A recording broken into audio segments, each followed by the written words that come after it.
Hello बच्चों, so the question given to us is the phosphorus trichloride contains 22.57% of phosphorus, phosphine pH3 contains 91.18% of phosphorus, while hydrogen chloride contains 97.23% of chlorine. Prove by calculation which law is illustrated by these data. तो इस question का जो की concept है जिससे हम इस question को सॉल्व करेंगे वो है लॉ ऑफ रेसिप्रोकल प्रोपोर्शंस। ठीक है, लॉ ऑफ रेसिप्रोकल प्रोपोर्शंस। ठीक है, तो क्वेश्चन को शुरू करते हैं।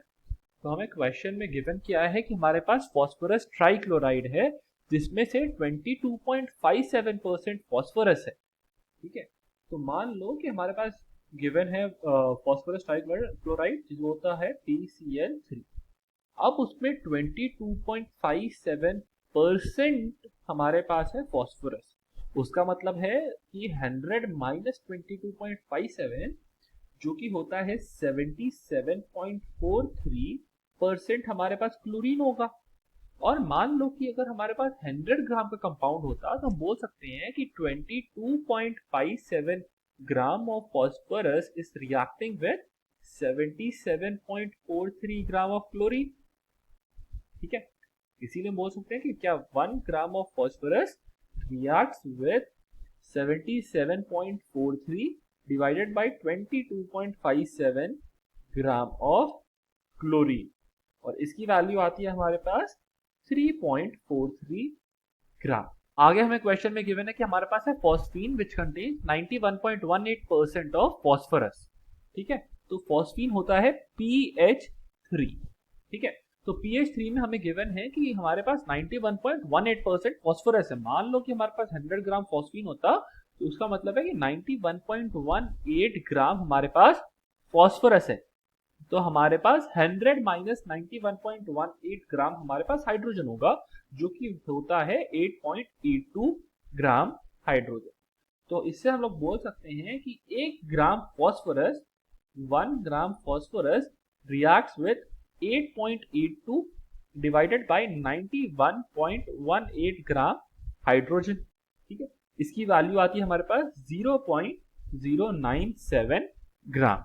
हमें क्वेश्चन में ये दिया गया है कि हमारे पास हाइड्रोजन क्लोराइड गैस है जिसमें 97.23% क्लोरीन है। ठीक है, हमारे पास हाइड्रोजन क्लोराइड गैस है जिसको हम लोग लिखते हैं HCl से, उस पे हमारे पास 97.23% हमारे पास उसमें क्लोरीन है। तो इससे हम बोल सकते हैं कि 100 माइनस 97.23 हाइड्रोजन होगा हमारे पास। ठीक है, जिसकी वैल्यू आती है 2.77% हमारे पास हाइड्रोजन है। तो 100 ग्राम कंपाउंड होता है हमारे पास HCl का, तो हम बोलते 97.23 ग्राम क्लोरीन का रिएक्ट कर रहा है 2.77 ग्राम हाइड्रोजन के साथ। ठीक है, तो इससे हम लोग बोल सकते थे कि हमारा जो रेशियो होता of chlorine reacting with hydrogen वो होता 97.23 डिवाइडेड बाय 2.77। ठीक है, और हमने जो इधर कैलकुलेट किया था इसमें हमने देखा कि 1 ग्राम फॉस्फोरस रिएक्ट कर रहा है 0.097 ग्राम ऑफ हाइड्रोजन के साथ, और इधर हमने किया 1 ग्राम फॉस्फोरस रिएक्ट कर रहा है 3.43 ग्राम ऑफ क्लोरीन। हमने इधर रेशियो निकाला क्लोरीन और हाइड्रोजन का जो क्या है 97.23 बाई 2.77, और हमें इधर रेशियो निकालने हम लोग अगर तो इधर आएगा रिएक्शन 1 बाई रिएक्शन 2, और हम लोग रेशियो लेंगे हम लोग सेम, इधर हम लोग लेंगे क्लोरीन का और इधर लेंगे हम लोग हाइड्रोजन का। ठीक है, तो हमने इधर रिएक्ट किया है, ये मान लो कि ये है हमारा रिएक्शन 1। ठीक है, दिस इज रिएक्शन 1 और ये है रिएक्शन 2। ठीक है, रिएक्शन 2।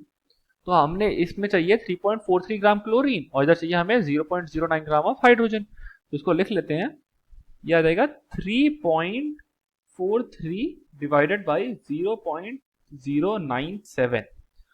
अगर हम इन दोनों रेशियो को कंपेयर करें इसकी वैल्यू आती है हमारे पास 35.10, इसकी भी वैल्यू आती है हमारे पास 35.10। तो इससे हम देख सकते हैं कि जो दोनों रेशियो है वो सेम है, मतलब रेशियो आ रहा है 1:1। इसका मतलब क्या है कि क्योंकि रेशियो 1:1 है, इसका मतलब है कि लॉ ऑफ रेसिप्रोकल प्रोपोर्शंस को वैलिडेट कर रहे हैं, क्योंकि लॉ ऑफ रेसिप्रोकल प्रोपोर्शंस के हिसाब से अगर हमारे पास कोई दो एलिमेंट है जो कंबाइन कर रहे हैं separately with same weight of third element, ठीक है, सेम वेट होना जरूरी है और कोई थर्ड एलिमेंट है, the ratio of masses in which they do so, या तो वो सेम होगा या सिंपल मल्टीपल होगा mass ratio in which they combine.